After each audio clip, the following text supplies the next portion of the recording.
speak to you about a book that has inspired me and reassured me at a time when I was going through a difficult situation. I was interacting with someone who was unpleasant, distrustful, but at some level trying to dominate someone else, especially someone inferior to you, is an act of being timid.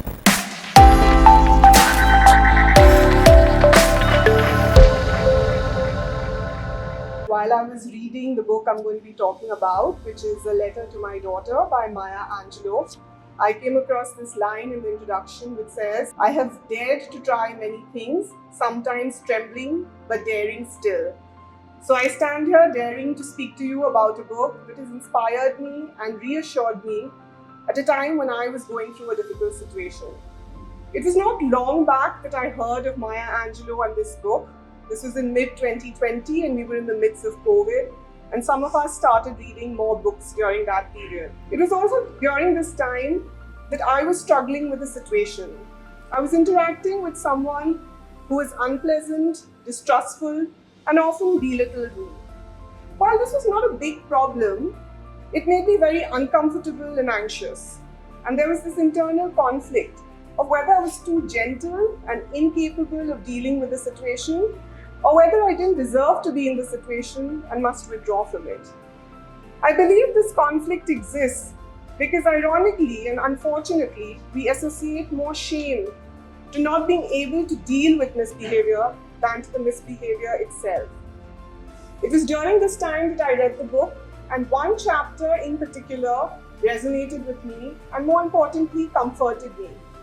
It's a chapter titled In Self-Defense.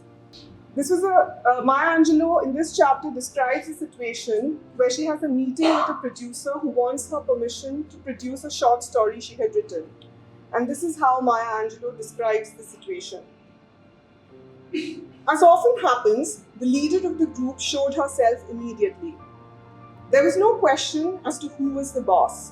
The woman was small, with a quick smile and a high-pitched voice. She met each statement I made with a sarcastic rejoinder.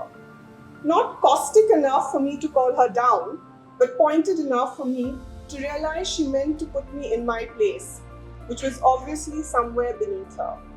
As you hear this, some of you may have the image of someone you know who's similar, and you may have gone through something similar, both professionally or personally.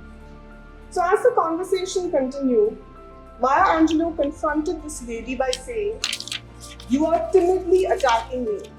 And I like the use of the word timid, because at some level, trying to dominate someone else, especially someone inferior to you, is an act of being timid. Without receiving any offer from the lady, Maya Angelou told her that she would not give her permission to produce her short story.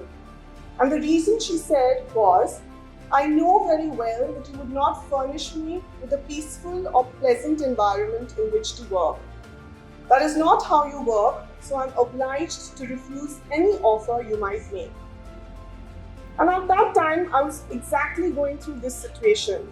And while Maya Angelou's position made it easier for her to say no, which was very different from my own situation, reading this gave me comfort and made me less ashamed of my struggle with the situation.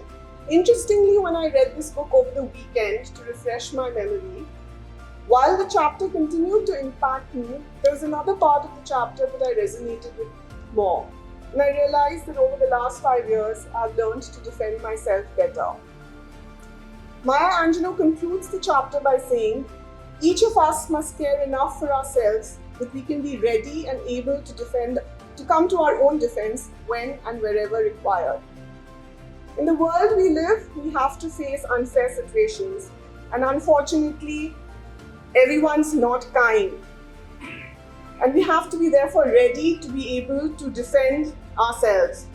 I believe the first step in that direction is something that Maya Angelou refers elsewhere in her book, is not to be reduced by situations that you cannot control.